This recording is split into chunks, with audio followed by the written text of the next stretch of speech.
हिस्से में, हर शख्स के हिस्से में मेरे नबी पाक ने इज्जत लिखी, हर शख्स के हिस्से में। रसूल पाक ने वकार, रिश्तों को हुजूर ने इतना मजबूत कर दिया, इतना मजबूत कर दिया कि रिश्ते रिश्ते नहीं दर्द बन गए। माँ का नाम आता है तो आंखों में आंसू आ जाते हैं ना, माँ का नाम आता है तो दिल तड़पता है ना यार। ये इनकलाब है जो मिलाद वाले रसूल ने बर्पा किया। वरना हजरत तारिक इब्ने अब्दुल्ला कहते हैं मैं हुजूर के ऐलान नबुव्वत से पहले भी मक्के आया था। आप फरमाते मैंने एक बूढ़ी औरत को, एक नौजवान को गले में रस्सी डाल के घसीट के ले जाते देखा, तो मैंने उससे कहा कि ये क्या कर रहे हो, कौन है ये बीबी, क्या मसला है? तो वो कहने लगा जी मेरी अम्मा है, बूढ़ी हो गई है, किसी काम की नहीं रही, तो बेचने जा रहा हूँ। चलो किसी के बर्तन जब मांजेगी तो मेरे तो पास कुछ नफा आएगा ना बेचने। ये दास्तानें नहीं। अभी भी जिन लोगों की तबीयत सख्त होती है वो कत्ल नहीं कर देते माँ बाप को। वाकया सुनिए ना आपने कि अब्बा मेरे नाम जमीन नहीं कर रहा तो मार दिया। जब कलेजे सख्त होते हैं तो काम हो जाता है। एक तरफ वो मंजर था और एक तरफ ये मंजर है कि हजरत हलीमा सादिया रदी अल्लाह ताला अन्हा, उनका नाम नहीं है हजरत हलीमा का मुस्लिम शरीफ में, वो इमाम जुरकानी ने लिखा है, वरना मुस्लिम में ये रवायत अपने असल अंदाज में मौजूद है। हजरत अबू हुरैरा रदी अल्लाह ताला अन्हु फरमाते हैं कि जनाब हलीमा बूढ़ी औरत, सादी औरत। अगर आप कभी मुआशरती लिहाज से हजरत हलीमा का अंदाज देखेंगे ना, तवज्जो है मेरी बात पर, समझ आ रही है आप हजरात को? जो हमारा मुआशरती माहौल है ना, मुआशरती माहौल, तो हजरत हलीमा सादिया रदी अल्लाह ताला अन्हा की हैसियत आज के मुआशरे में अगर देखी जाए तो एक आया, बच्चों को पालने वाली आया नहीं होती, वो आया थी। स्कूल में एक आया होती है, जब बच्चा छोटे, हमारे प्राइवेट स्कूल्स में बच्चे जाते हैं तो औरत संभालती है, दूध डाल देती है, कई दफा फीडर भी पिला देती है। बच्चा अगर पखाना पेशाब करता है तो खिदमत करती। ये औरतें उस जमाने में छोटे बच्चे ले जाती थी, पाला करती। तू बताना दाई की, आया की, मैं मिसाल दे रहा हूं। और नर्स की क्या हैसियत है मुआशरे में। और हजरत हलीमा सादिया जब नबी पाक को वापस लेके आई थी तो चलो कुछ नहीं, लेकिन न कुछ मुआवजा भी उन्हें हजरत अब्दुल मुत्तलिब ने अता किया था। जनाब आमना ने उन्हें कुछ, एक माना यह भी हो सकता था कि पैसे दे के ये काम कराया, माना हो सकता था। आज जो घर में अम्मा बर्तन धोती है उसकी क्या हैसियत होती है? वो तो बेचारी जिन बर्तनों को धो के हमें देती है, बाद में उन्हीं बर्तनों में हम उन्हें खाना खाने की इजाजत नहीं देते।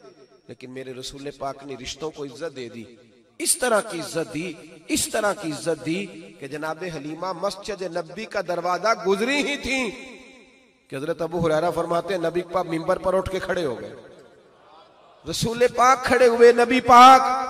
मैं कभी कभी ये रवायत देखता हूं तो मेरा दिल करता है मैं अपने आप से पूछूं, मेरा दिल करता है मैं अपने यारों दोस्तों खुतबा से, वाइजीन से, पीरों से, मशाइख से पूछूं कि तू भी बता, जब तू शागिर्दों को पढ़ा रहा होता है और तेरे अब्बा जी आते हैं तो तू कभी उठ के खड़ा हुआ है?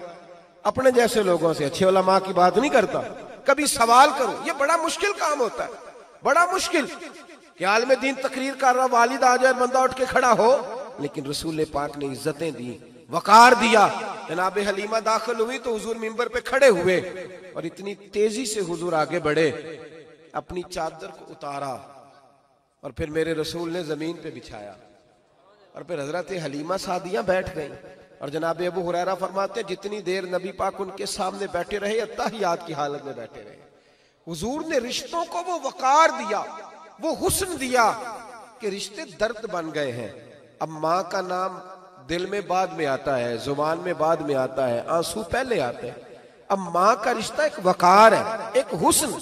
अल-हावी लिल फतावा में इमाम जलालुद्दीन सयूती रहमतुल्लाह लिखा है, फतेह मक्का के बाद ना कमाल हो गया, वराई तन्ना सैयद खुलून फी दीनिल्लाह अफवाजा, फौजों की फौजें दीन में आ गई। एक जमाना तन्हाइयों का होता है, एक उरूज का होता है। उरूज के जमाने में बड़े ताल्लुक, बड़े रश, बड़ी बातें। अब हाल ये था फतेह मक्का के बाद के पहले तो एक आध आदमी कलमा पढ़ता था, फौजों की फौजें आती। एक दिन ना नबी पाक नमाज पढ़ाने आए मस्जिद में। मेरे नबी पाक सल्लल्लाहु अलैहि वसल्लम जब मस्जिद में आए तो मस्जिद खचा खच भरी हुई, गलियां भी भरी, 10,000 के करीब लोग मदीने में जमा हुजूर के पीछे नमाज पढ़ने के लिए। पढ़िए सल्लल्लाहु अलैहि वसल्लम। नबी पाक सल्लल्लाहु अलैहि वसल्लम तशरीफ लाए ना, जैसे ही मस्जिद में दाखिल हुए तो 10,000 का मजमा उठ के खड़ा हो गया। हमारे लिए लोग खड़े होते हैं तो हमारी आंखें पुरनम नहीं होती, बल्कि हम अपना हक समझते हैं। हम कहते हैं इनका बनता है खड़े होना। हालांकि भाई दुनिया सब के लिए खड़ी नहीं होती। जब कोई खड़ा हो ना तो नजर झुक जानी चाहिए और तेरे दिल में ख्याल आना चाहिए कि या अल्लाह मुझ पे रहम ही रखना, ऐ अल्लाह मेरी पर्दा पोशी करना, या अल्लाह ये तेरी दी हुई इज्जत है, मेहरबानी कर, खुफिया तदबीर से महफूज फरमा। कि हमें एहसास नहीं होता इल्ला माशाअल्लाह। अल्लाह के महबूब दाखिल हुए तो 10,000 का मजमा खड़ा हो गया। 10,000 आदमी खड़ा हो तो एक कैफ बनता है। तो मेरे जैसा आदमी तो वेस्टकोट सीधी करने लग जाता है ना कि बड़ी शान है जनाब, कॉलर ठीक कर लो, दस्तार सीधी कर लो, क्या बात। इतने लोग भी कभी किसी के गाड़े के पीछे भागे, लेकिन नबी पाक का अंदाज क्या था? रसूल पाक की आंखों में आंसू आ गए। 10,000 आदमी खड़ा हुआ, हुजूर रो पड़े और इतना रोए कि जनाब अबू हुरैरा रदी अल्लाह ताला अन्हु फरमाते हैं कि मैंने नबी पाक के सीने से आवाज निकलती देखी। जब आदमी ज्यादा रोता है तो सीने से आवाज आती। हुजूर रोए कि सीने से आवाज आई। आप फरमाते हैं फिर हुजूर ने आंसू पूछे, फिर नमाज मुकम्मल हुई।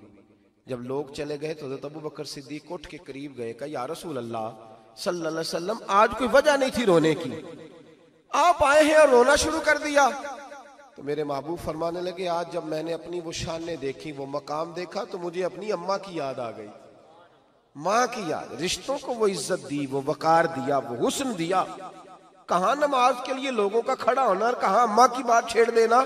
मेरे हबीब फरमाने लगे, मुझे अपनी अम्मा आमिना की बात याद आई। मेरी माँ ने तो वो दौर देखा था जब वजूद पे कपड़े भी पूरे नहीं थे, दिल करता था आज अम्मा मौजूद होती, मैं नमाज पढ़ाने आता, अल्लाह अकबर कह के नियत बांधता, सुभानक अल्लाह के बाद सूरह फातिहा पढ़ता और सूरह फातिहा मुकम्मल पढ़ लेता कि मेरी अम्मा अम्मा को कोई काम याद आता। वो पर्दा सिरका के कहती, बेटा मोहम्मद मेरी बात तो सुनना। तो महबूब फरमाते, अल्लाह की इज्जत की कसम मैं नमाज छोड़ देता, पहले माँ की बात सुन के आता, मैं छोड़ देता नमाज। वकार दे दिया, वकार, वो हुस्न बख्शा, वो तवानाई बख्शी। कहते पहले तो हुजूर रो रहे थे ना, जब हुजूर ने वजाहत की तो फिर सारे रोने लग गए, फिर सब रोने लग गए, फिर अपना अपना दर्द, अपना अपना ज़ौक, अपना अपना शौक। क्यों नहीं तू माँ को इज्जत देता? क्यों नहीं तू चंद घड़ियां बाप को टाइम देता?